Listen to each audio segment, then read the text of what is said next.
This is ACOFAE.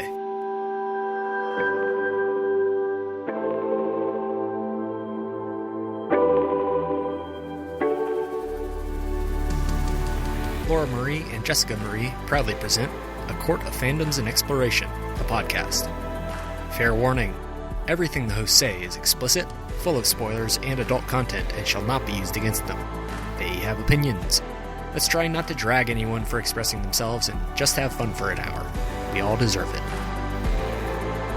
This episode contains no spoilers outside of the Priory of the Orange Tree. However, there are topics surrounding sexual assault, physical violence, and suicide.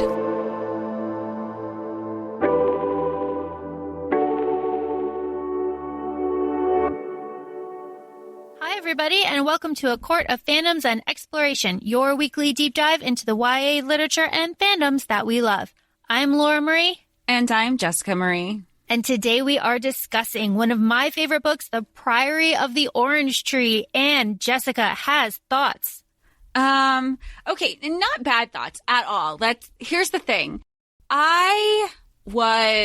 It was more or less like, I'm lost, I need to reread it, but not in a bad way. I think I didn't realize that there's a difference between fantasy, the types of fantasy you read. So I went into this, despite Laura's disclaimer, like my stupid ass. I was like, oh, but I'm in fantasy, it could be a quick read, blah, blah, blah. It's fine. And it wasn't. There's a difference between high fantasy and low fantasy and regular fantasy, and that was just a completely different shift for myself, but in a good, challenging way. And it's also like some reflectiveness to think of like how I approach other high fantasy books that we'll talk about in the future. But does everybody, you could like fantasy, and are there like certain subgenres that you were talking about where people will say like, oh, well, we'll steer clear of that. Like that's not necessarily what they're into. Because I feel like this was very Game of Thronesy, which I've tried to watch, but it was always as a background noise or like watch it while I did homework. So it wasn't necessarily something that I was super engaged in. To which point you and one of our friends were like, no, if you're not fully watching it, you're not going to be invested the way you need to. So I don't know. And not in a bad way. Like, I really like it. Like, I like it to the point where I want to, now that I have like a good foundation and we're having this discussion, that I want to reread it and appreciate it for what it is, because there's a lot of like the politics, the religion, the diversity, the story. Like, there is a depth to these characters where I was even like shocked with, I was like, oh, I didn't care about that person, but now I kind of do, Yeah. Okay. So to answer some of your questions, yes, there are types of fantasy that people steer away from because it can seem like overwhelming and daunting. So that would be like this, like high fantasy and like epic fantasy, fantasy where the world building is so essential and so key that you cannot skip any of it. It's so important. So like the characters kind of sit on top of the world building, but you don't understand the way that the characters interact with anything unless you understand all of the groundwork that's been laid out. And it's different. So like, this is not YA by any means. That's not to say that YA fantasy is bad. Obviously we love it, but it's just very, very different. Like, these are grown ass people doing grown ass things. And I think that is very clear at the end of this book, with some of the decisions that the characters make. It's like, oh, in like YA fantasy, like they would not do this. It's really wonderful to me. And yes, for like Game of Thrones, like that is something that if you're reading it, you have to really pay attention. Editor Sam once drew out an entire family tree of all of the major Game of Thrones characters, connected all of it, and it ended up being incredibly helpful. Did he, I can't remember, did he read, or did he read it on audio, or did he read it like physically? Sam did it on audio, okay, and over a course of, months. And I read the first 4 books in a week over Christmas break one year when I was in college. And I think that's also something because I started reading this book audio, and I love audio, but I feel like because it was high fantasy, it was also, that was another reason it was throwing me off. I mean, I can say that there's excuses, I can say them, and I was like, and I have this going on and this, but I was trying to find what was it that was like, why was I not getting pulled in like I initially do? Like, I'm the person who, like, one chapter in, I'm sold, or two chapters in, I'm sold. So it was interesting. So once I switched, and I was more than halfway through the book at this point, to just follow along with the actual book, that's when I feel like I was really into it, which is another reason why I kind of want to start over again and just read. And I'm now familiar with the pronunciations, that to have more of that appreciation and to look at it on paper, because there is a depth to these stories and what's happening in the characters, and also with the characters, there was so many named, and I was applying different suggestions to a completely different book, where you're like, if there's, I think with Throne of Glass, you had even mentioned, if there's a character that's named, that character is important. So I was putting, trying to marry feedback that I've received from other fantasy reads and apply it to this one, when really I just should have let that go out the window. I was putting my focus in. Again, nothing about the writer. This is not a critique for the writer. The story is beautiful. The characters are well developed. Everything is so organic. This is really just feedback from myself in understanding how to process. And I'm sure I'm not the only one, especially with Book Talk and Instagram, or people who are just trying to diversify the genres that they're exploring, and adding depth to what they're reading. It's still like this trial and error of understanding what works best for you in order to be more engaged in the story, and how not everything's going to be this cookie cutter situation when you're reading. That is exactly right. So let's kind of get into it so everybody can kind of figure out what we're talking about, because I'm sure this was like a big bestseller, Samantha Shannon really hit it out of the park with this, but a lot of people are very intimidated to read this. So I feel like if we kind of break it down a little bit, then it'll be kind of more approachable. One of the reading strategies that I found very helpful for me is if I ended up feeling overwhelmed and I couldn't process everything, then I would stop after each like big section, right? So it's broken up into like 6 or 7 parts. Yeah, 7 like parts. parts. Yeah, I think.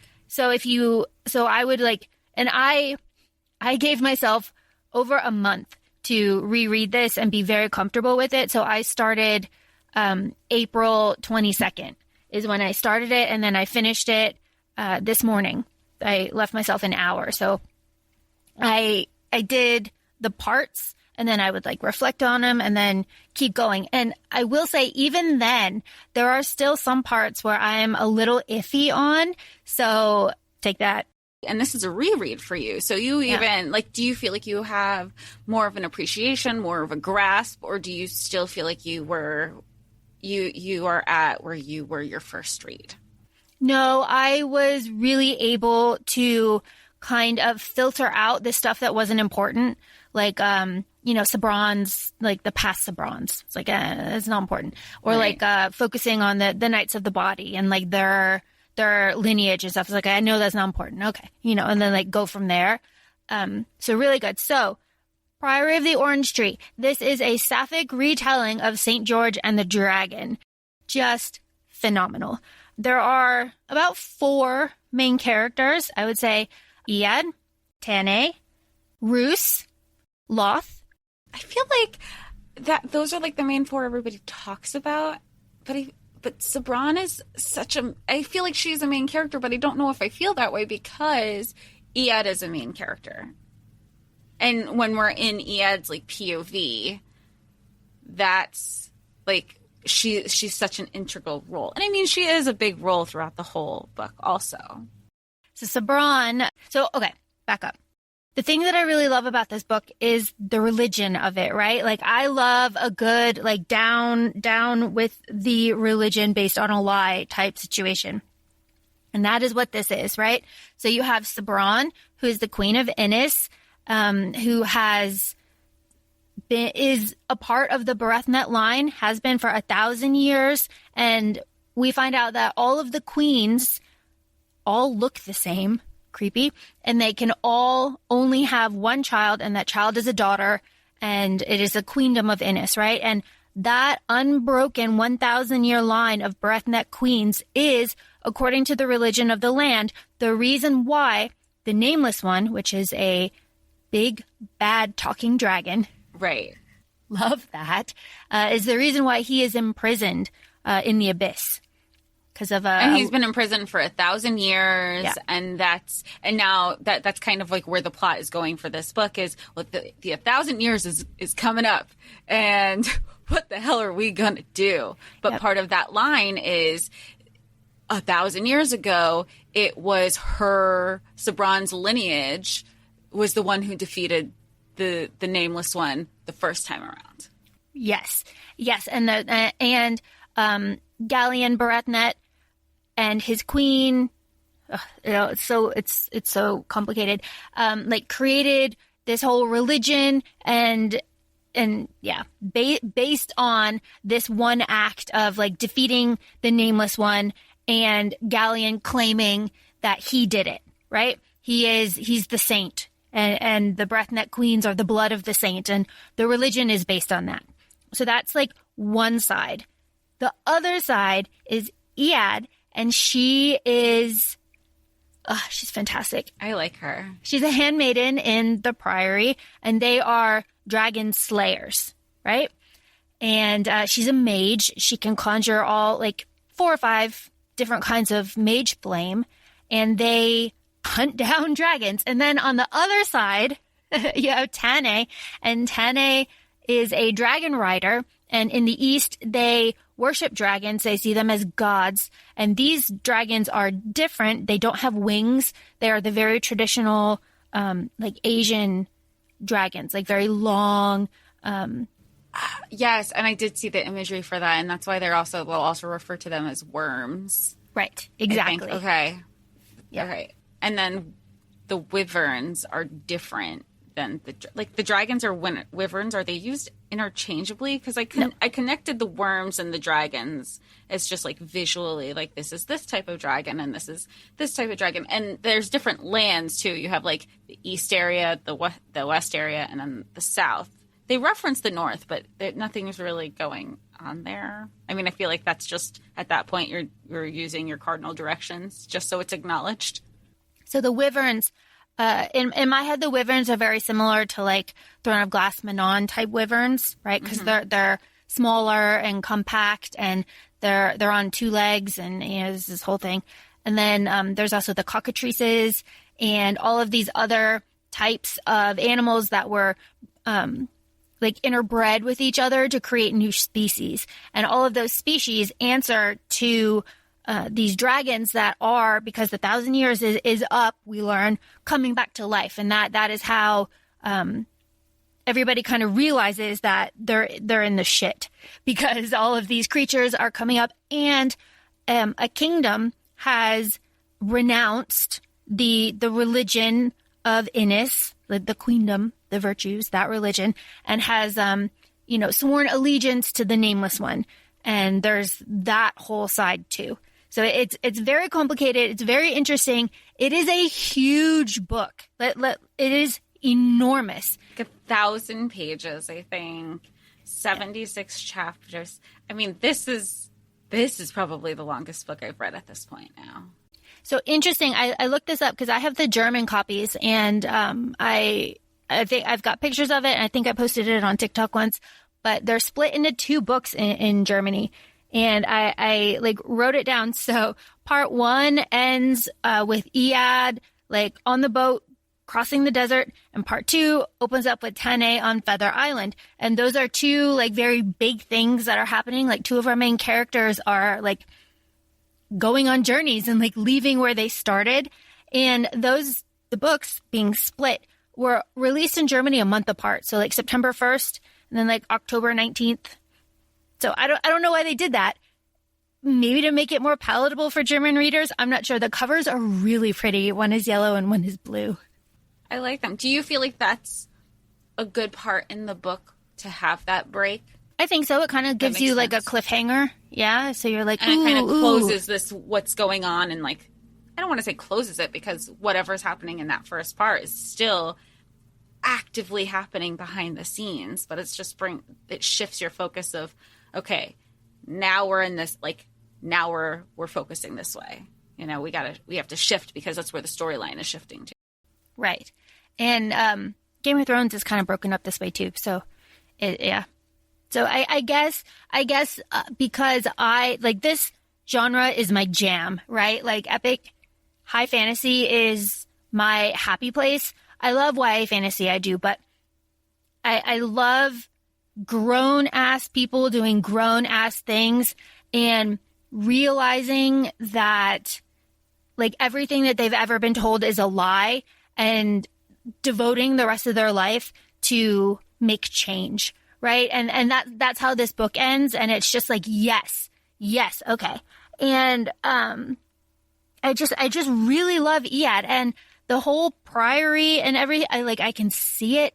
And Jess, I know I told you days ago that there was a scene kind of in the beginning that I could like see in my head, and like I wanted it on screen. Right. Did you know what I was talking about? I kept thinking of the fight scenes, like every time when there was like wyverns in the sky, or when Sabran is coming to make her announcement to the people, and then there was like an assassination attempt. Like every time that there was like a physical altercations, that's what I was imagining how that was playing out. No, no, that wasn't it. The scene that really cemented this as something that was powerful and like something that I loved was kind of in the very beginning when Faedel comes and Queen Sabran meets him on the tower, and Faedel is wrapped around one of the towers and he's screaming, you know, Sabran, show yourself, Sabran, because dragons can talk. And Sabran is like in her nightgown and like walks out onto the balcony, and she's got the sword, right? And she's like, I will defy you. Like I'm here. And like, she doesn't flinch. And then Iad's in like hidden, like protecting her with her mage magic. Right. But like just the image of like this huge dragon, just like, and he spits fire on Sabran, and, Iad is there like protecting her, but Sabran doesn't know that. And the fire, and then at the end there's like a perfect circle of like shielded around Sabran, and she holds up the sword and she's like, I banish you. Like, oh my God. Like, just is that what sold you? You were like, I'm in it now. Absolutely. And I think that has a lot to do with like the imagery of like Game of Thrones. So like, I'm so used to seeing like those three dragons. So like, this was not a stretch at all. Just, they talk, but like, fine, whatever. So good. Oh, the dragons talk in Game of Thrones? They don't. No. Oh, I didn't think they did. No. But like, it's so good. I love it so much. And it's so powerful. Just like this one woman who thinks like she thinks that she has this like divine blood. Like she thinks her whole heart that she's descended of the saint, and she's not. But, in fairness, it goes back to the religion and the upbringing and like this false sense of identity and truth that we later find out in the book. It's because that's all she knows. That's all she was groomed. Why would she think anything else? And even like reading it, I know it didn't make sense, but I was like, I'm Team West. Like for some reason, I was like, I like the Western Queendom more than Team East. But then you realize it's like they were the ones who made everything worse for everyone the whole time. And that was a huge plot twist for me. I did not. And then of course, I'm like, of course they're the ones that wind up being the bad guys. But again, that's how they position themselves. And also, again, as we know, like with history or stories, you're going to have, like, there's three sides to every story, this side, that side, and the truth. And then we just, and then every time people are, I don't want to say people, but different geographic locations in the story, you find out how they're getting pieced out over, like how they kind of separate and where their myths are coming from, or where their legends are coming from.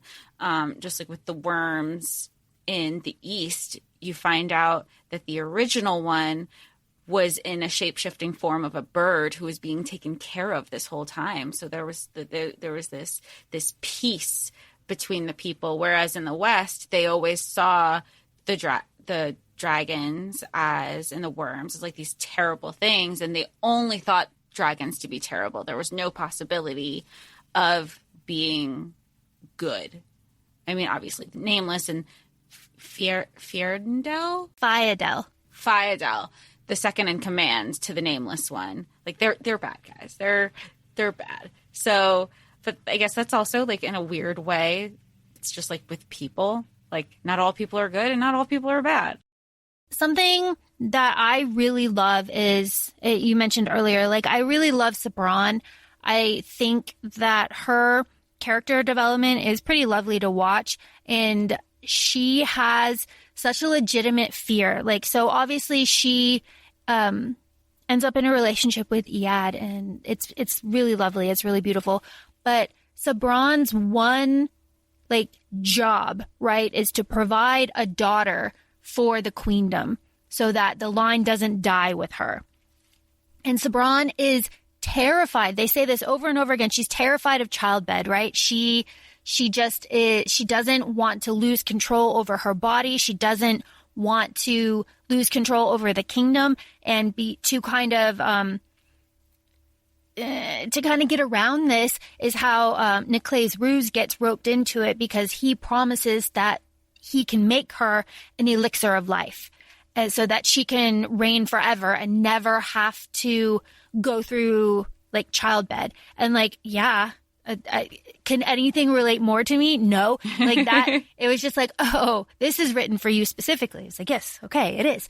And that is just so relatable, and something that just isn't talked about enough, right? Like somebody who has all of this pressure and like weight on them to carry out this task that you just don't want to do, and to like give up like all of this control over your body, and people have been telling her that this is her only goal her whole life. And then we find out that her mother had an affair with a pirate. Captain Harlow, and the captain of the Rose Eternal. And so Sabran is pretty much, I don't think it's confirmed. It's not confirmed. Yeah, but it's alluded to strongly. Yeah, that Sabran is a bastard, and it's so good. And then Igraine Crest, the whole plot, the whole like politics and plot when Iad was a lady of the bedchamber. I just really love that. And with the Nighthawk, and his name is like Satan. I love that.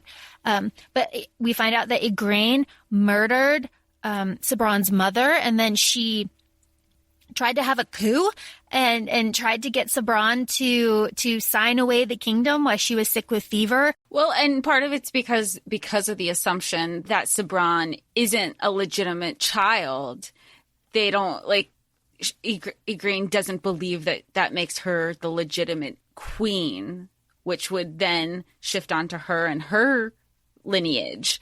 And then she starts killing people. She's just trying to, like you said, she's setting up this coup so she could, so it could shift to her. And I feel I was frustrated a lot because childbearing was brought up so much. And then I had to take a step back and remember about the political machinations and, religion and kingdoms. And that is a lot of, like, just, I do like that it's a queendom, like it's only, women, but just in general of having to bear an heir. And that's why you don't just have one heir. Now you have to have like the backup heir. So now you have to just keep procreating to make sure that the familial lines and the royal lines stay within. That's a lot of pressure. And it wasn't just for it wasn't for Sabran. It was also for Meg later on, where she finally gets engaged, and she's, her parents are like counts and, like a duke and a countess. And her mom's like, oh, well, now that he has the title, you'll have strong heirs to carry out our land. And it's just, as a woman, to have that much pressure to, you need to carry out the family name, and not just in royalty, like even now in families, to say, well, what's going to happen when you get married? What are you going to have kids? Who's going to carry out the name?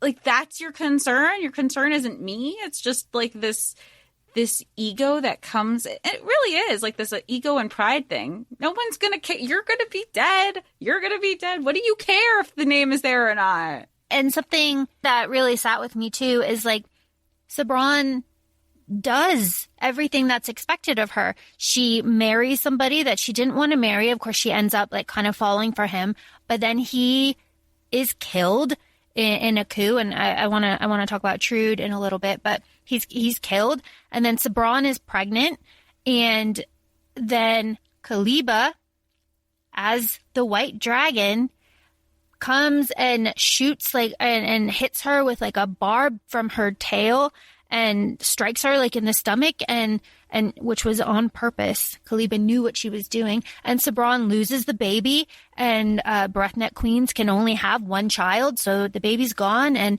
she's barren now, and that kind of is what spurs Igraine into trying to overthrow her. But it's just like, and Sabran says like, women are more than just a womb to be seeded. We're so much more than that. And at the end, she's like, I'm going to put a stop to this. I'm going to tell everybody the truth about the lineage and about everything that happened. And, and then Sabran is in this beautiful relationship with Iad, and they see each other and challenge each other. And Iad says, like, you're the most stubborn, like, hard-headed person, and I just love you so much. And not in an enemies to lovers sort of way. No. Like, I want to. No, it isn't that at all. And I feel like you pick it up a lot with Iad initially, of like how she just like her stolen glances to her, and then Sabran eventually comes around to say like, I don't know if it's, just like I think still trying to understand who she is as a person, where she goes, do I not want kids because I don't want kids? Do I not want kids because I'm not attracted to men? Like, I feel like I'm doing this out of obligation. Is it because, does she love Iad because it's the opposite of what she's been told her whole life? Or is it like this?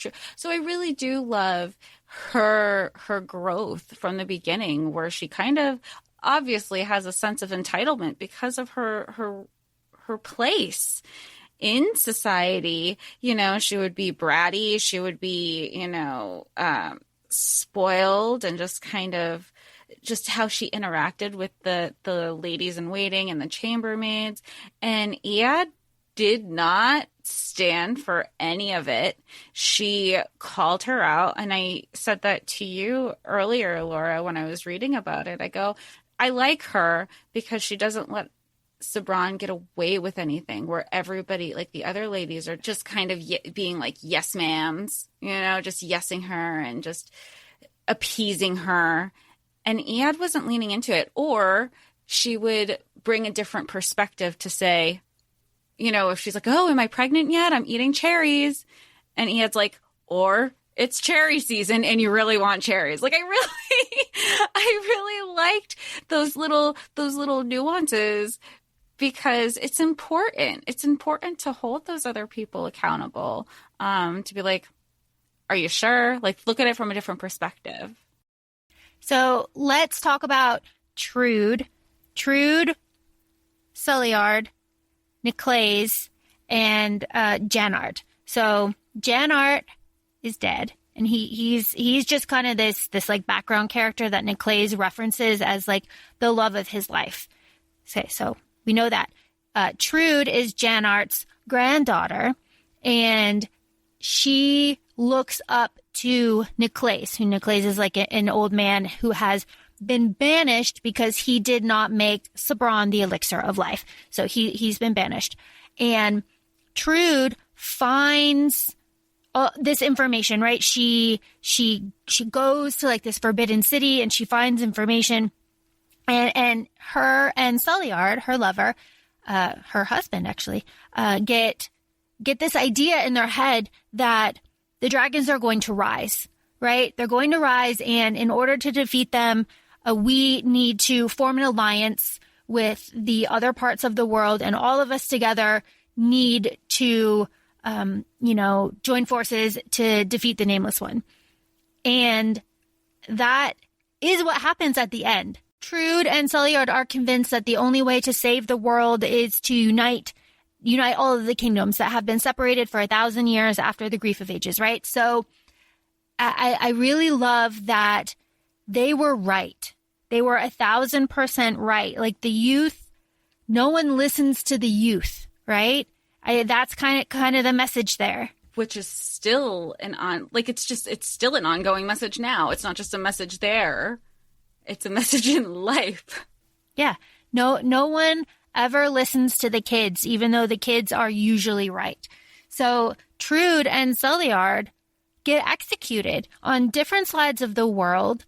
And it's very sad. It's very tragic. And Niclai's, at the end, he's like, I want to be a grandfather to Trude. I have been remiss. I've been like wallowing in my own exile and self-pity. Like, take me back to Trude.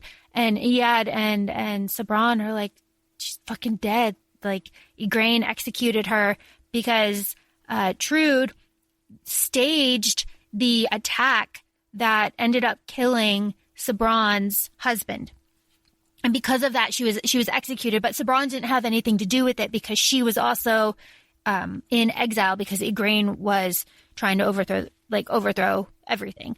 And it's just like this really tragic, small backstory that is just so important because we should always listen to the children. They're always right. It's just because they're more, I don't know. I think it reminds me of when, maybe this is just an extreme example of when law enforcement are asking for like, can you retell of a situation that's happened, like reporting crimes and everything. And kids sometimes don't have pressures coming from all other places. They're just be able to retell exactly how they saw it and how they observe it. And they feel like the same thing can be said about youth. And look, I haven't been jaded by the world just yet. So here's what I'm seeing. I'm going to present you what our experiences are. And even then, like you said, it's just completely dismissed. Yeah. And not just completely dismissed, but like disdain, right? Like, how dare you type shit. Well, and that's still very telling to just like think of like generationally now. There's an assumption that if somebody is older than you, you must immediately give them respect. They're entitled to respect just because they're older. And as we know, that's bullshit.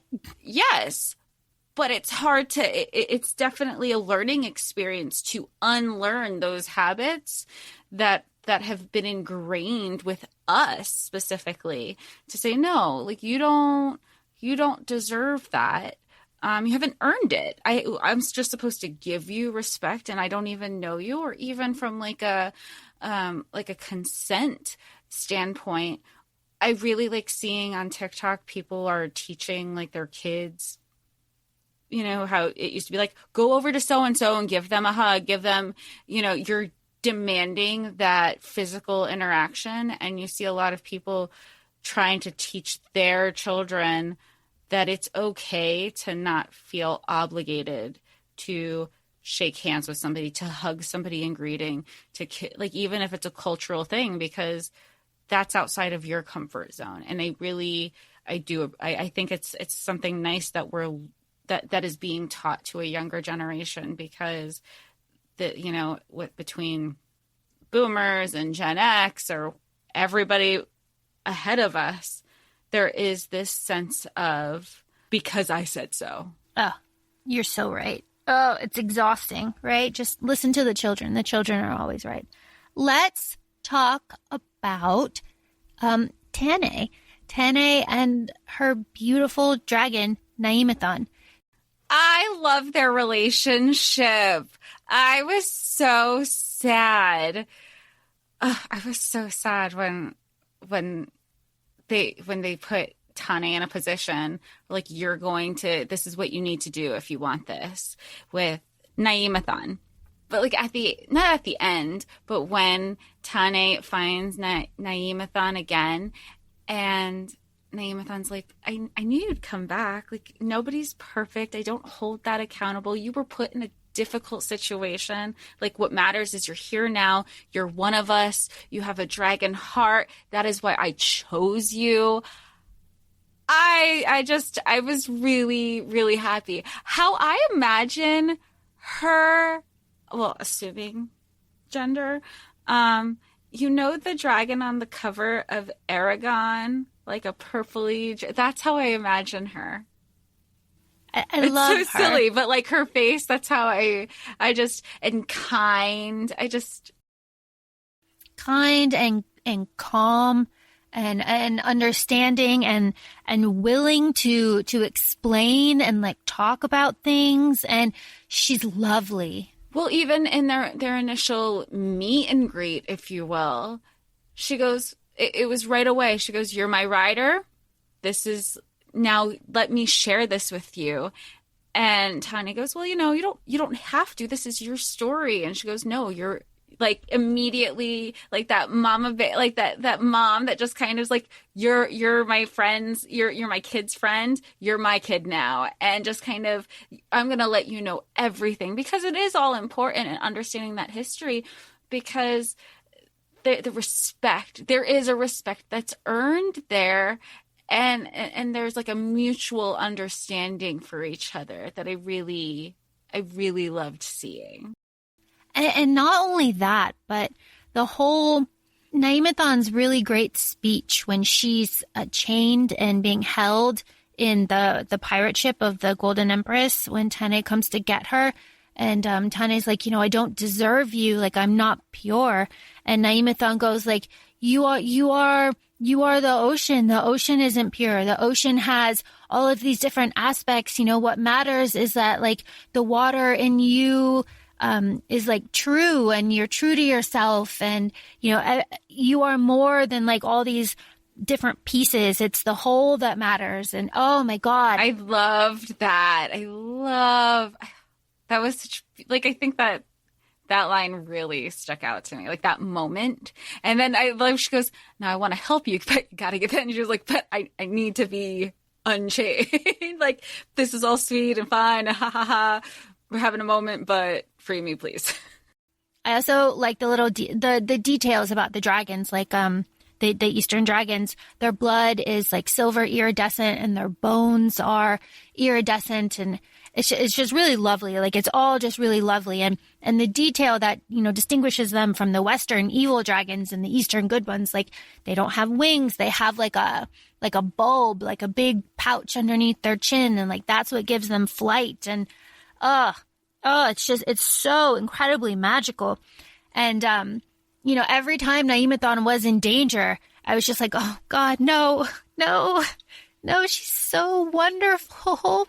I will say, the whole time, every time something bad was happening, I was like, this is it. Like, I thought that was it. I thought that was going to be the moment.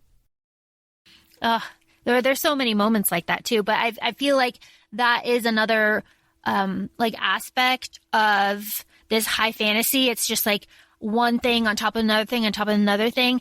So something that I really love about books like this is the way that everything starts off very far apart. Our four main characters, more or less, are in different parts of the world, and then as the book goes on, I think of it as like a nautilus shell. So it like spirals out. So it's like everybody's out, and then they get closer and closer and closer and closer. And then when Tane and Iad meet in Ascalon Palace for the first time, I was just like, yes, I love it. I love seeing like characters interact like this. And like it's a dragon rider and a dragon slayer and they have to work together because of the duality and each of them have the jewels and I love that they even say it to each other. You know what I am? You know what I am? All right, cool. We got this. Let's move forward because they're adults, they're grown, and they do realize, and we were talking about this earlier, that there is a bigger picture.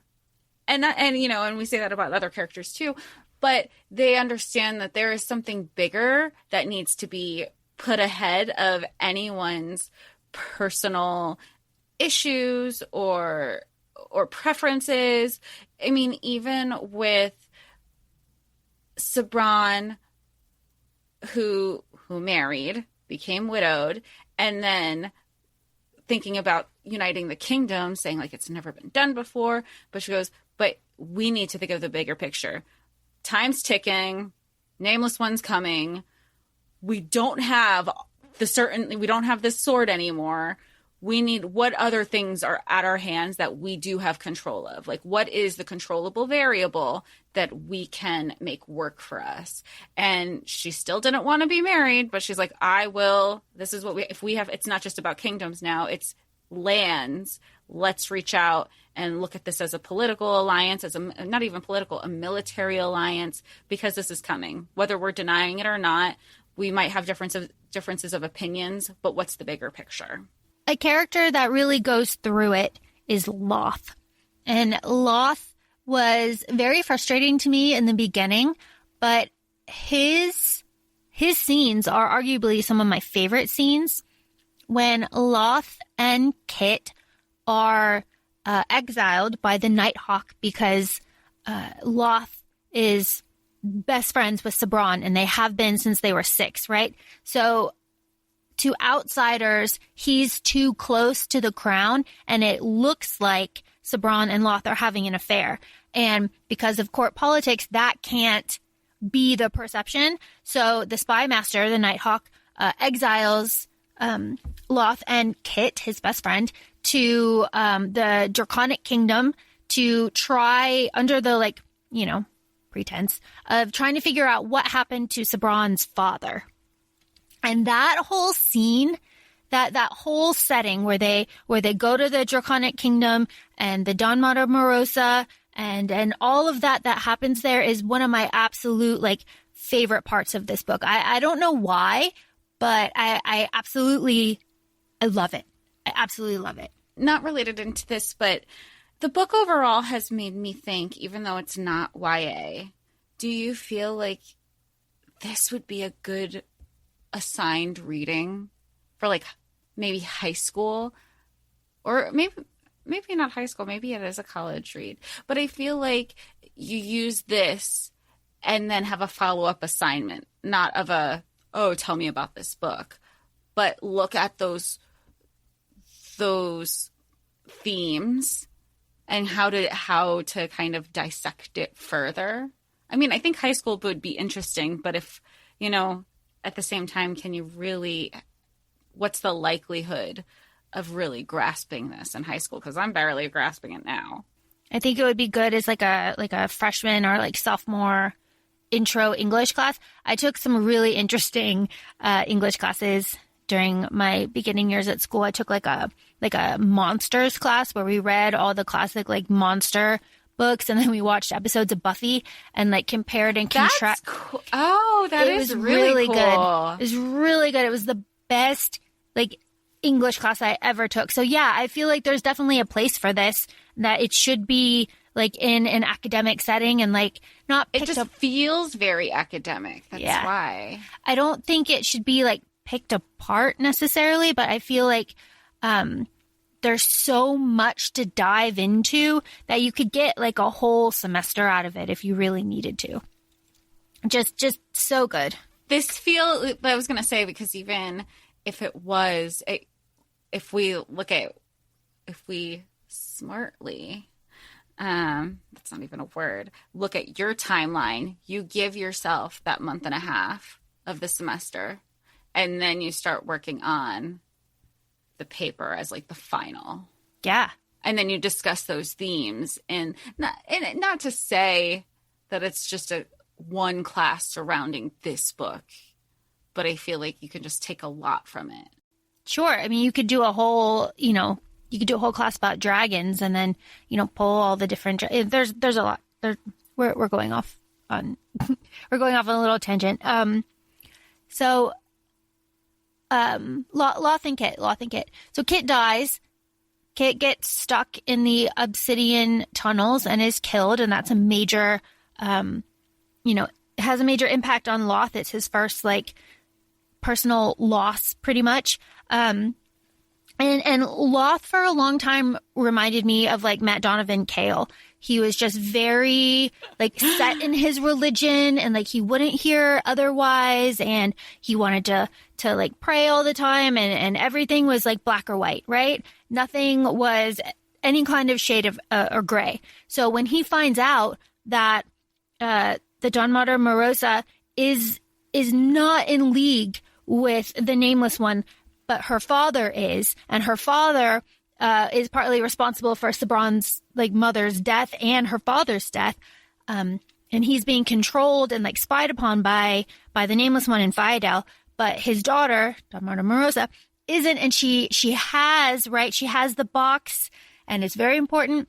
And she gives the box to Loth and says the only way that you can get out of this is if I give you the Draconic Plague, and the Draconic Plague is one of the main reasons why, after the Grief of Ages, the worlds pulled apart from each other. They were terrified of the Draconic Plague. And it's really terrible. But Loth gets infected with the plague, and he is sent to the Priory. He doesn't know that that's where he's going, but Erelak, who I love, comes to get him. Erelak is he's a big weasel, pretty much. And he comes and he saves Loth and takes him to the Priory. And at the Priory, Loth is given drugs to kind of forget who he is and where he came from, because men in the Priory are the servants, which is very nice to see. Good. Yeah, it's very nice to see. I like that. And Loth kind of comes full circle. He gets abducted by pirates, and he has to, ride on a dragon, and he goes to the Unceasing Emperor and creates this alliance. Loth has a huge character growth. And then at the end, he is the Earl of Goldenbirch, and he has all these responsibilities, but and through all of this, all he wants is to find a companion, and he can't stop thinking about the Dawn Mater Morosa, and he writes to her at the end, and it kind of is okay, now they're going to have this story. I really like it. And I love how loyal he is to Sabron. And that's kind of my point here. It is possible to have platonic friendships with men, right? Right. It's possible. And Loth and Sabron and Iad and that relationship is just really beautiful, and something that you don't really see a lot of, right? No. And I think it's again, this whole book was really refreshing to take, even though it was a retelling, to take current themes and still make them applicable in a fantasy in an adult way.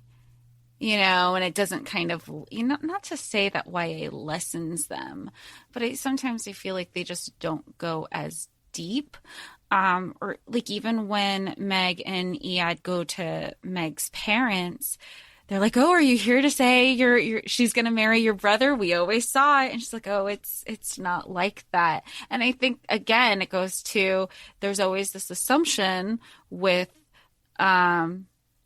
male-female friendships, when both parties, let's just assume that both parties are straight, that automatically means there's something beyond platonic. Yeah, it is. It is completely refreshing. Jess, tell me about Kaliba, because I know that your jaw was on the floor. So tell me. I was, because you know what? So we know Kaliba is the Lady of the Woods. And when Meg and Meg and Ead are looking for the sword to help defeat the Nameless One. Meg's like, I know where to go. So they're going to the woods, and all of a sudden, Sabran shows up. No. Well, yeah, Sabran shows up, and she has a knife to Meg's throat, and I'm so confused with what's happening because I go, wait, what? I'm super confused. And then I'm doing a terrible job explaining this, but Ead uses her mage magic, her mage fire, to release Meg from the grass. And that's when we find out that Sabran, that was holding the knife to Meg's throat, is really Kaliba. And my jaw is on the floor because my initial thought was, oh my gosh, was she Kaliba this whole time? Because, they finally cemented their relationship together and acknowledged that they loved each other. And then I started thinking, how does she keep having herself in birth? I was very confused. Does she keep recreating herself and giving them different names? Not the case. I was very confused. Arguably, like, it's worse than that, right? Like, she kidnapped a kid from Meg's line, we find out. From Meg's line, raises as her own. So you're like, okay, mother-son relationship. Where then she goes to say, I love him more than just my son. Fell in love with her son, basically, who she raised. And her son was like, get the fuck out of here. No. You know who? It reminded me of American Horror Story Coven with Evan Peters' character. And I'm sure, like, that's just like the immediate media thing that came to mind. I had so many questions. I go, wait, what is happening? Is this what's happening? Oh, and then you find out the story, we said. And he tries to say, comes back to say, hey, I need your help. So of course now that she's in love with her son, for all intents and purposes, she's like, whatever you need. And not biological son. Yeah, no, she kidnapped this son from Meg's line. Right. Yeah. And then he needs help. He goes to her. She goes, of course, whatever you need, but promise me XYZ. And of course he's like, yeah, giving her lip service. Falls in love with somebody else, Cleoland, who is of royal blood. He loves her, and that's not the only reason why he likes her. She's beautiful, she's smart, she's and Kaliba is distraught. Now she's a woman who has been wronged. She is scorned. Oh my God, he lied to me. So then she takes on the form of Cleo, and he falls in love with her, and she has their kid, and that's the first Sabran. They have a whole life together. They have a whole life together. And and then he doesn't realize it's not her till when she's actually dying, because her powers have like basically ceased. Right. So she wasn't able to keep up the illusion of Cleoland during childbed, right? Like, so she has her daughter, and the like blood loss and everything. She can't keep up the enchantment, and Galleon sees that it's Kaliba and it's not Cleoland, and he is racked with guilt, and like he's disgusted, right? He's embarrassed, like, because it wasn't just him. He's like, I just did this to my entire kingdom. I do, like, it was a lot, and he hung himself in the same place that she raised him. And let's remember, the two of them created an entire religion to solidify their right as like a royal line, right? So there were statues of her everywhere. She was like venerated because he loved her, and like he venerated her. And then it's like a rape, isn't it? Like having sex with somebody and like not knowing. It wouldn't have been consensual if he knew who it was. Yeah. No. So it's this horrible, like disgusting, traumatizing crime, like sexual crime, sexual assault that happens. And he dies by suicide because of it, because he can't like deal with the shame. And then now that's, she was Sabran the First, that child is Sabran the First, and then the line, continues. And oh my God, it's horrifying.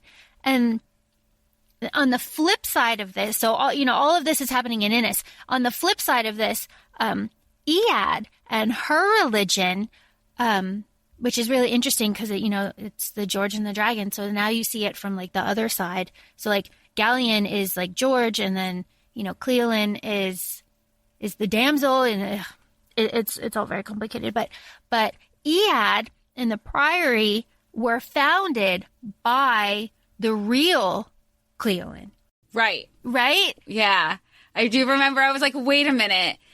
This is where she came from. Okay, yes, I do remember that.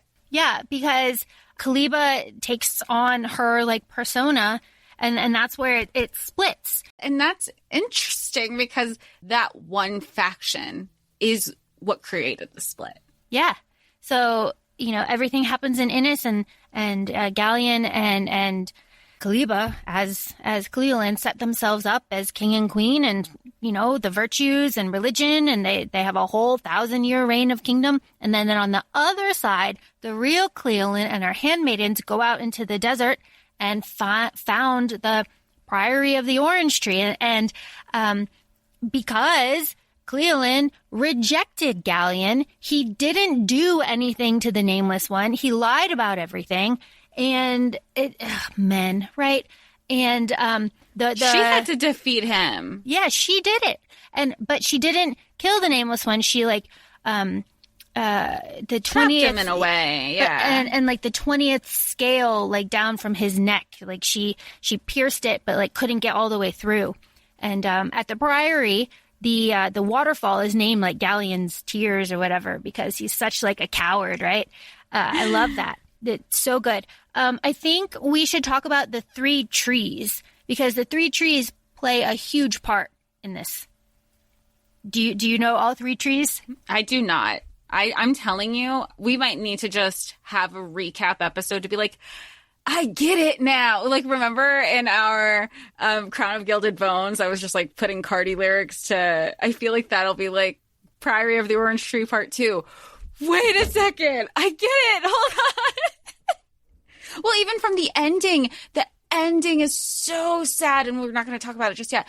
But the ending with Tane, you were like, you don't get it. And I was like saying, I get this part. And you're like, and what about this? I go, and it's over. And you go, no, it's not over.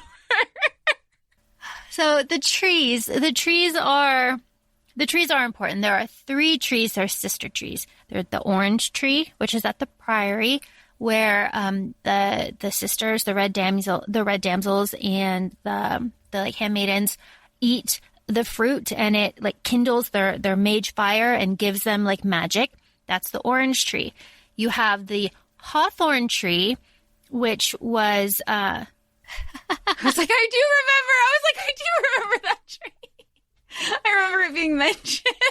So the hawthorn tree is on the island of Kamaridu, and that tree was the tree of the outcasts, and Naporo ate the fruit of that tree, and that tree only gave one fruit, and Naporo. And that fruit was for immortality. Mm-hmm. And that's when they were talking about that tree, and they go, no, it was the first person who ever consumed it. Like, that's it. There's only one. And that we were having the dialogue, thinking that tree was going to help them in that moment. And they go, you're centuries late. You're not even close. And, it's not too bad, so sad, but that's just the origin of the tree. Yep. And Naporo ate of the tree, and she, set herself up kind of as queen. And there's a whole like back and forth of like letters and stuff. And she has a child, and on and on and on. And that is who Tane is descendant from. And then you have the mulberry tree. Wait, did I Yes, I was wrong. The mulberry tree is the one on Camarito. The hawthorn tree is the one that Kaliba has her power from. So the three sister trees, which is interesting. And there is some sort of like weird story between Kaliba and Neporo, because Kaliba like recognized Tane. It was like, you are Neporo. And Tane's like, the fuck? What? No, I'm not. Yeah. So there's like some backstory there. And I was reading on like Reddit and stuff, and people were like, what is it? Were they lovers? Like, what is it? What is it? What is it? But we don't know. Do you think, and I mean, everybody keeps saying this is a standalone. It has been addressed that it's a standalone, but because there are unanswered questions like that specific one, do you think that would like lean towards there's a possibility of a second one? I mean, I went to the author's site and she doesn't have anything slated to come out or has made an announcement. I mean, her most recent update is coming in 2020. So I don't know. There's so much. Or do you want that explored? Or do you feel like because of how in depth this book went that it's not necessary? I feel like they could do exactly what Game of Thrones is doing. Have this book as like seasons, right? And then like let it finish and then go back to like before the Grief of Ages started and then have everything there and then all the ancestors, right? And then everything and then that story. Having that prequel of like what like leading up to the first time the Nameless One was put away. Yeah, and you could end it like there and then because pick up 1,000 years later. Yeah, and then like that. Yeah. So yeah, I mean it's obviously there's enough material for it. Gosh. Yeah. Yeah. Something else that I really love about this is the waxing and waning jewels and the long-haired star, which I thought was just so lovely. And just like what is below, balances what is above and the comet and like, it's so hard to explain, right? Like when the Eastern dragons are at their most powerful and they can shapeshift and like, spin illusions and everything, then the Western dragons are not as powerful. But then, everything is a cycle. Everything, is a circle. It comes back. So this book starts with the Eastern dragons losing their power and the Western dragons rising, right? So, everything is in balance. And, they talk about that with the tablet of Rumlabar and like there's like riddles and Nick Glaze has this whole thing about like trying to figure out the riddles and everything. And he does. And then the star charts and all of it. Well, even with those jewels, I think it was like, they call it like the rising and the waning. I mean, but I think when I think of waning, I think of moon cycles. So I was like, okay, well, the waxing and the waning is how I kind of processed it.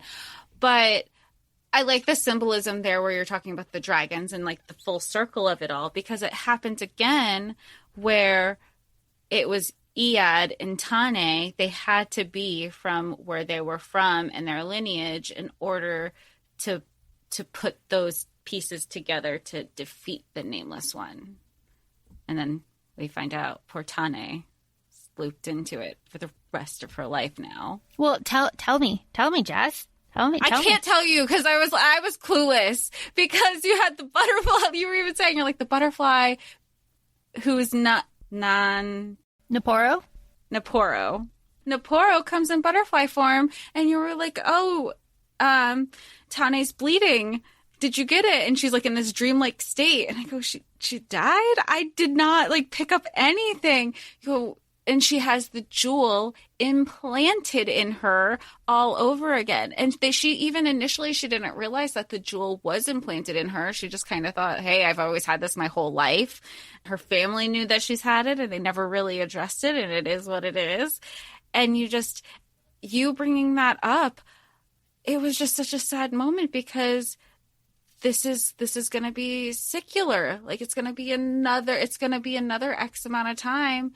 And she's going to be the one harboring this responsibility again. Yeah.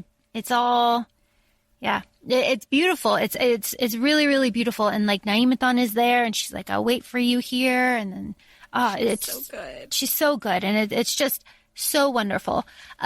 So obviously there is so much to talk about, and just like rehashing the plot isn't going to get us anywhere because there's just too much. There's too much to talk about. Well, I feel like it's just like with the book where you needed to know the plot. And that was also interesting because I go, why am I not getting into it? Because I'm just not giving myself enough time. Is it more plot driven and I'm used to things being character driven? But it's not just plot driven because it's very, being reflective of it, it's very symbiotic where the plot drives the characters and the characters drive the plot. But that's also telling with this specific story is everything is full circle. Like it's just constant, like a wheels in a cog. They just need they need each other to continue to keep going. I also feel like if this were in like a visual, like media format, that it would be easier and like more palatable for some people because like if you look at Lord of the Rings, like I think everybody in the planet has seen the original Lord of the Rings movies, right? But like you have the world building of the Shire and the hobbits and like the orcs, and you have a lot of the same elements, but like a lot of the same like world building elements. Obviously they're very different, but seeing them and kind of like absorbing them as you see them is different than like reading them, right? Because it's like, okay, you know, we have Gollum and we have like Mordor and we have like all these things.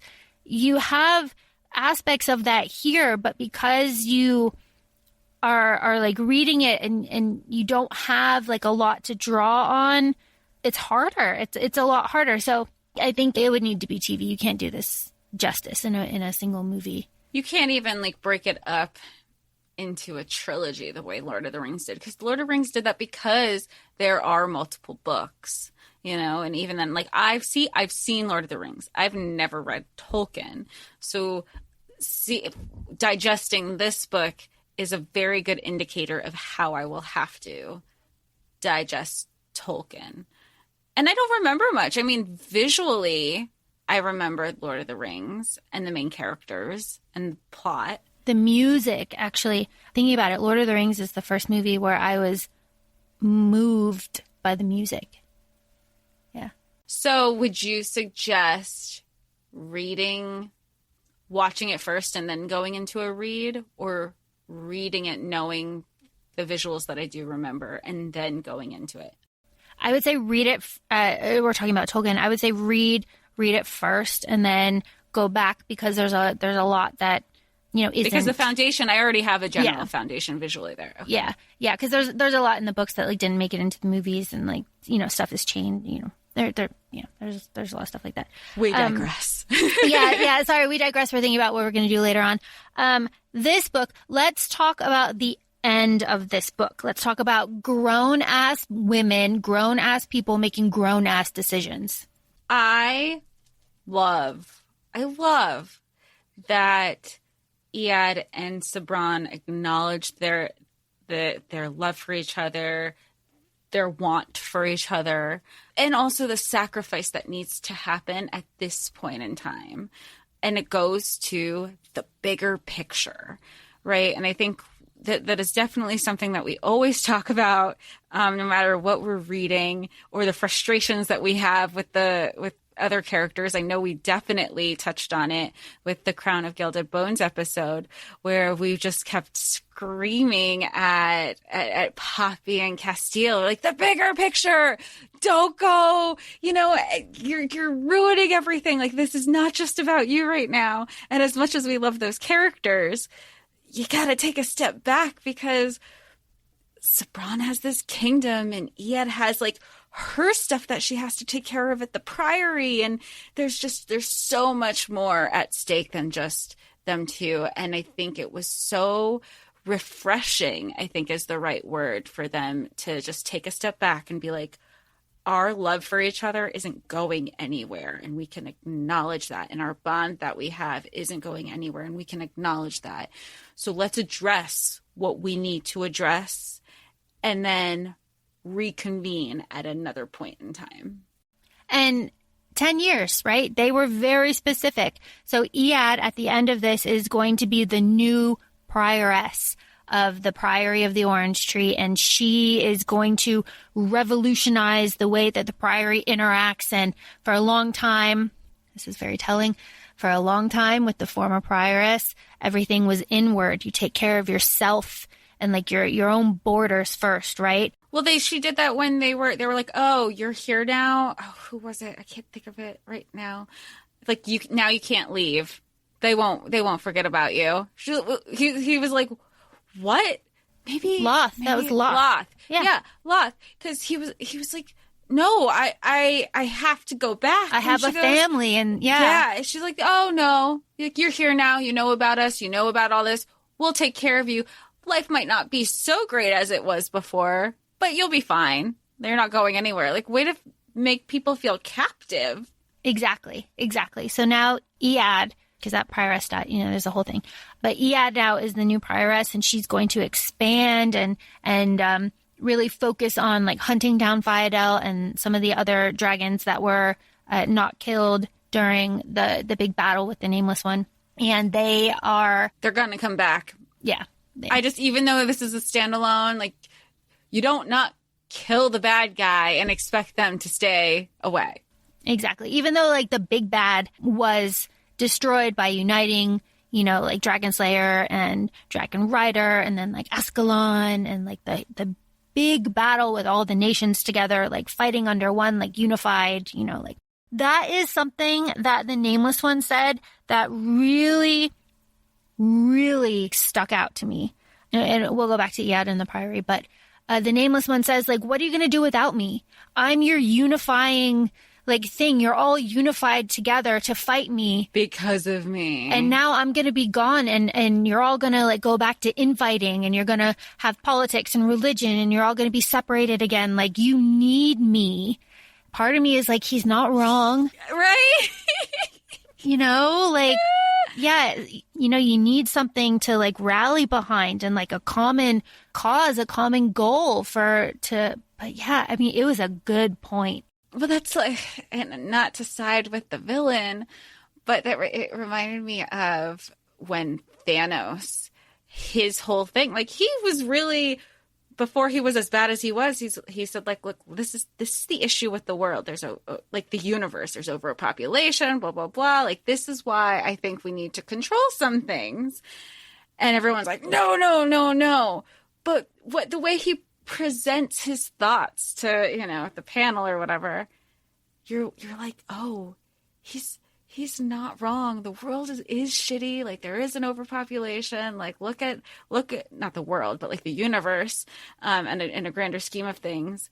When it's broken down like that, you're like, I see where he's coming from. The methods of how it happened, not great. So great. Not great. But when like the bad guy brings a valid point, and we've had this in previous discussions where you could have those positive conversations without attacking people, specifically online. And I think people forget that you can have discourse and be respectful in those conversations. And that's what I feel like happens with some of the bad guys. You're like, oh, he does bring a good point. Like, if you're a juror, if you're part of a jury and you're looking like at both sides, you're like, that guy brings a good argument. Oh, but he brings a good argument too. Like, that's what it's supposed to be. You're supposed to be non-objectively, or no, you should be objective, non-objective. Wait, what am I trying to say? You should not have it. You should be receptive. There we go. To what's being told to you. Yeah. And the way that this ends with the Nameless One, being banished and, for all we know, killed, and like trapped in the abyss, which is very scary, by the way. The abyss, just a still black ocean. Jesus. Anytime somebody talks about an abyss, it's terrifying. There's nothing that you can paint to be like, well, the abyss in such and such story wasn't that bad. No, it's always bad. It's always very scary. Yeah, that really stuck out to me. It's like, yeah, he's making a good point. But then, of course, we have like Ead opening up the Priory and working with governments, and together they will hunt down the rest of the dragons. And then Sabran is pledging to abdicate and tell everybody the truth about the Kaliba. The history of Yeah. like how, and like their history of what they've known this whole time. And she says, I will abdicate and it'll be really difficult and people will not be receptive. And, my successor will probably have to be one of the like Duke spirituals because the people will be more comfortable with, pulling somebody from already like a royal like council. So it'll be easier. And then she's like, I can tell them like the nameless one is gone. Like I'm done, right? Like my job is finished. I don't have to be this like figurehead anymore because not only is the religion false, but the like big bad is gone. So which now, is the whole reason why they kept procreating, even though we knew it was 1,000 years. You had to keep having kids to extend that time frame for when the nameless one was going to come back.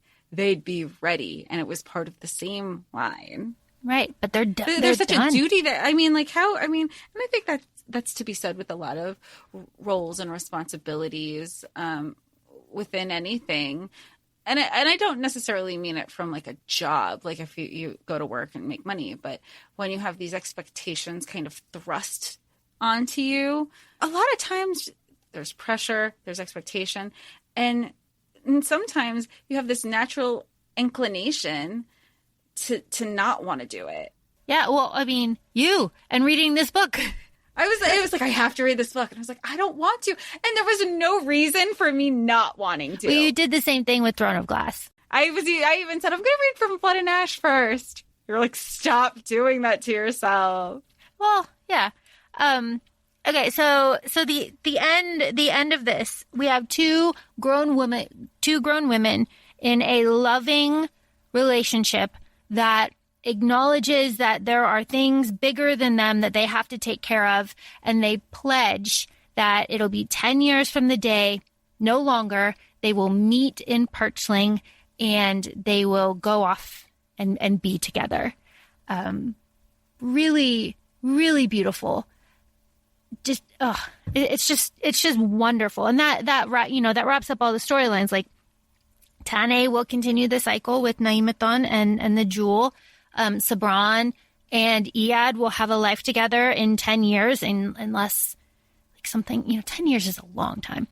10 years is a long time, but if anybody's been in a relationship for 10 or more years, it's also like, we've been together for 10 years, but how the hell has it been 10 years? Yeah.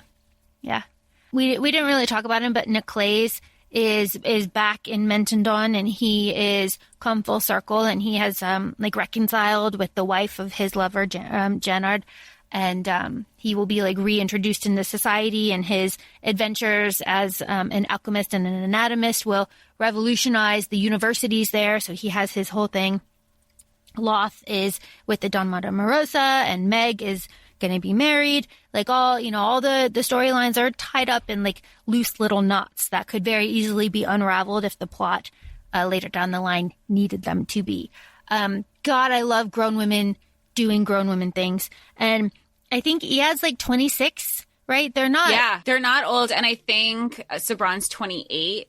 Because they go like 8 and 20. Mm-hmm. So Iad is 26. Yeah.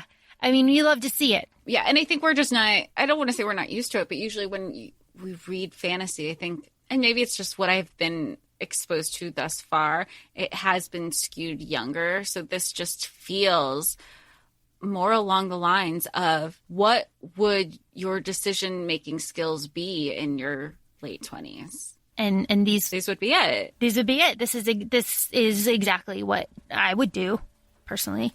I mean, yeah. Greater good, bigger picture. Ugh. So, Jess. Do I want to read this again? Absolutely. I have to. I'm going to be like, wait. You're going to have like actual live reactions to be like, wait, making like more connections.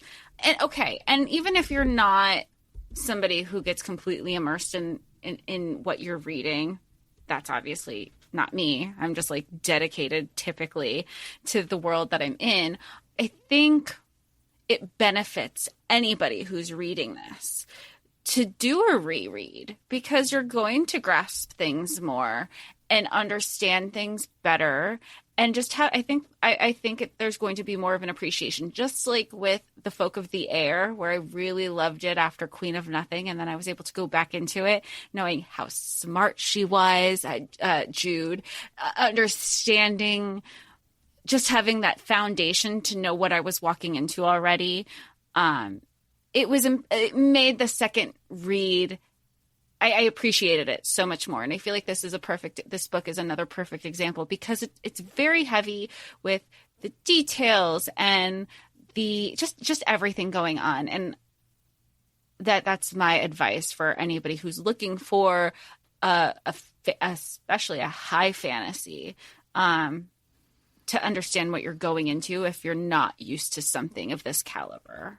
Excellent points all around. I think that is one of the benefits. And of course, I'm not shitting on other genres, but I think that's one of the beautiful things about fantasy is that when you have this constructed like world, right, you're able to reread it multiple times and pick up on all sorts of like new connections and new things. And like it all kind of solidifies in your head, where if you're reading something else, it might just be like a relaxing, like one and done, and you wouldn't ever think to go back to it. I agree with that. I started chuckling. I'm sorry, because I was thinking of the text that I sent you the other day with the voicemail about a certain genre that I would read, and and I go, sometimes I was reading this book and I go, maybe I just can't get into it. Maybe I'm in a reading slump and I just, no matter what I'm picking up, I just can't get into. So maybe I need to change my genre up. So I went to go to a genre that I used to default to.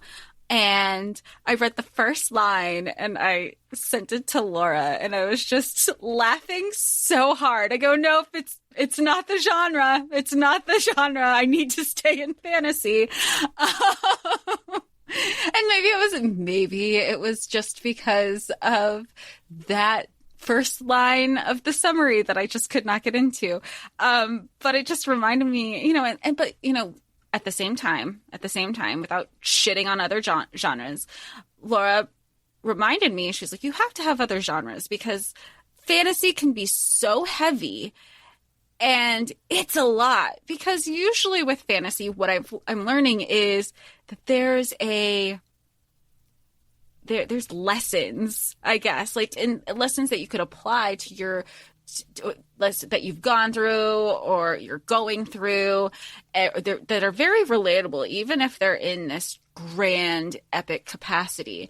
Whereas lighter reads are very much like, you can be one and done. It just makes you happy. I'm not trying to have a life-altering experience.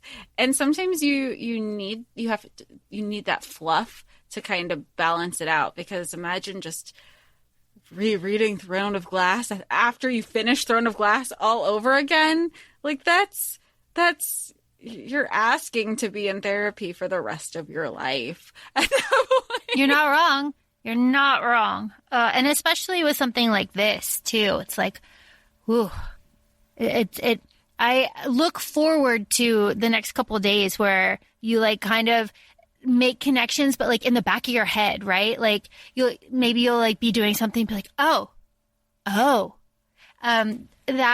how I've read a lot of these epics like Game of Thrones, Lord of the Rings, Pattern of Shadow and Light, my favorite series. Just, it's wonderful that series like this, books like this exist, so that we can have these really like complex conversations and really, as you said, challenge yourself to be outside of your comfort zone and to really kind of appreciate all the different kind of genres, because you can switch and from subgenres too. Mm-hmm. Yep. Which I really didn't realize. I don't know why. I think it was just a matter of clumping fantasy, sci-fi together. So I think I had already initially thought it's all the same. I really did. Not in a bad way. And with some of the books that we've been reading, it skewed that way. Like it was, and I guess because it had been YA and I was in the genre, I was comfortable with it. And this really shook it up for me. And again, not in a bad way. It's reflective of me. And I think at one point you were like, well, maybe we just don't do this type of fantasy. I was like, no, like, don't tell me we're not going to do something because it's needed. Because if you didn't force me to read ACOTAR when I was like 40 books in of all my other contemporary reads last year and biographies, I wouldn't be like, these conversations, these stimulating conversations would not be happening. Oh, that's so true. You're like, good on me. Pat on back. Yay me. As you should. I think it's obvious I love this book. I did the audio. I think we should note that the audio is not easy. It is not an easy audible listen. It takes a good while to get into it. And that's not on the narrator, that's not on anything. That is just how it is. I think it's because it's also the type of story it is also. Because I think I'm used to like speeding up the rate, and I realized very quickly you can't do that. Mm-mm. And even at pace, you're still kind of like, wait, I need to visually work on this. And also the map included in the book is like 3 pages long.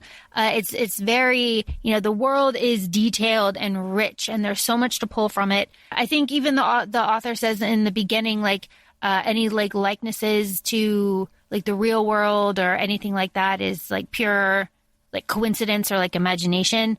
That isn't in the audio, and I've only listened to this audio, so I wasn't aware of that. Yeah, I think the authors know the fictional lands in this book are inspired by events and legends from various parts of the world.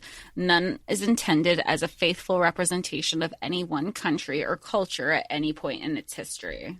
Which is probably just like a disclaimer. Yeah. Don't come for me. Yeah, don't come for me. This is an imagination of St. George and the Dragon. Maybe that's does editor Sam want to re-record a new intro for her? Hey, it could be good. Like everything that they say in their fictional minds. Oh, fantastic. Would recommend this book, of course.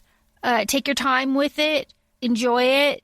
Use the resources that are there, and don't knock it till you try it. Those are my thoughts. Yeah. I think, you know what? I think this is a good, and you did this very well because you started reading it in April, of tandem reading it with something else. So you can have that, you're going to really dive into this for a couple chapters, and then you can go to something later and then go back to really dig into this, and then, listen to something later if you're kind of doing mundane things that you don't need to be focusing on. I think that is something that I will definitely take in my next reread of this. Like, I'll probably go back and start rereading this. I don't want to say today, but sometime this week, and spread it out more while I'm also reading our next read. Feel free to follow us on Instagram at ACOFAE Podcast, and feel free to follow us on TikTok. Laura is ACOFAE Laura, and I am ACOFAE Jessica. We just like sharing little bits of our lives with you, and really just like interacting with everybody because we get to do these things that we love together. And it's so much fun. So thank you for listening and for interacting and just being totally awesome, because everyone's been super nice, and it's really, really nice. Thanks, everyone. Talk to you soon. Bye. Bye.